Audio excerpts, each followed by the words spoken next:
sandwich generation where you and I are stuck in the middle between our kids and grandkids and our parents and our grandparents, and we're just trying to figure it out for everyone. Today we're going to talk about more gifts. 'Tis the season.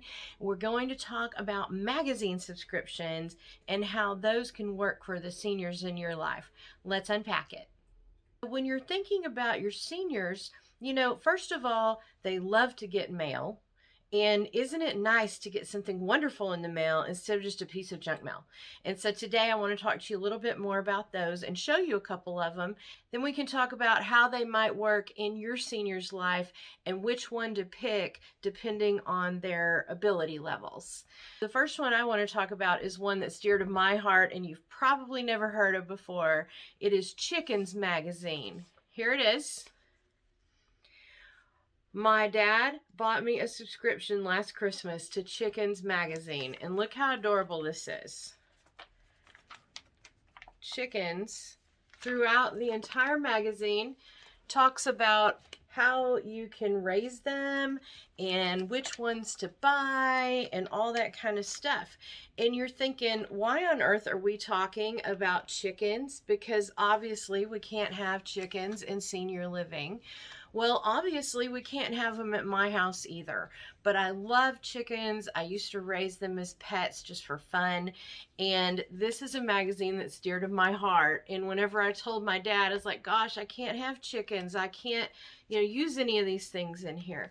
He says, no, but these can be your chickens until you can have chickens again.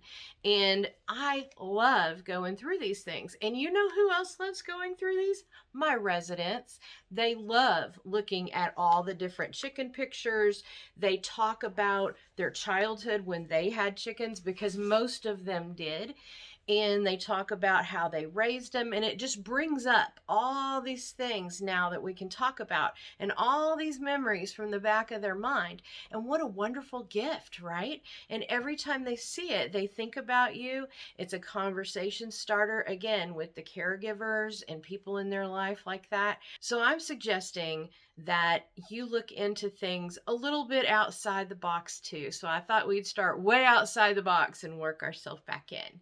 Okay, so if we're going to the dead center of the box, one of the most popular ones we used to see a lot and we don't see a lot of now is Reader's Digest.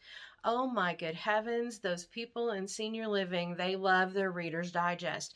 And it makes sense because it's a whole lot of little bitty stories. When you get someone a Reader's Digest, it's about yay thick and little guy, but it has all these different stories in it. It even at the end of Reader's Digest has a little section with jokes and little funny stories and things, and they light up seniors' worlds.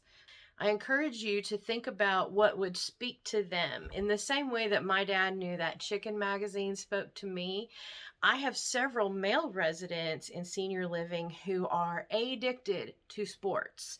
Wouldn't it be nice if they had Sports Illustrated? Wouldn't it be nice if we could do something for those who used to love woodworking? And now you can get them the Woodworking Magazine and they can look over it, they can talk about it, they can think about it, and pick something with pictures, because a lot of times maybe they don't have the attention span to read a big article, or maybe their eyes are such that they can't really read the fine print even with their glasses on, but they can look at the pictures and they can discuss. And the pictures are so bright and vivid and wonderful, it's just a great way to go. If you're looking for something a little more generic, think things like Time Magazine. Goodness, that's been around forever. National Geographic, also been around forever. And you can still get those magazines, and seniors are used to them. They've seen them for a million years. They're so familiar with it and they love them. And the pictures are gorgeous. Look into their church and see if they have a weekly thing that they put out or a monthly thing that they put out, or the Baptist Standard. Good grief. I remember when Baptist Standard came into senior living once a month, I think it was, and the entire mailbox would be just stuffed with all these Baptist Standards coming out. So whatever that is, play to what their interests are or what their interests were. and that'll really help guide you in the right direction. Did you know that they have quilting magazines? They have a magazine out there for just about everything. Even though you and I, we're not really the magazine set so much anymore, in their generation, that's the norm. They don't sit around for the most part and look at the computer. They don't scan the internet. They don't do those things that we do. And so think about this way to help them still connect and still have all these wonderful things to do all year long just from your gift. I hope that gives you some suggestions. Think about what's important to your favorite senior in your life and run with it. Do something wonderful that they'll remember all year long. So I know we're really busy right now. We're all scampering about, even trying to figure out what we're going to do for Christmas. So let's just stop for just a moment. Let's think everything through. If you need anything whatsoever senior related, all of my contact is in the description below. And if you could like and subscribe and maybe share some of these videos with other people in your life, it would sure help them too. And until we meet again, thanks for watching.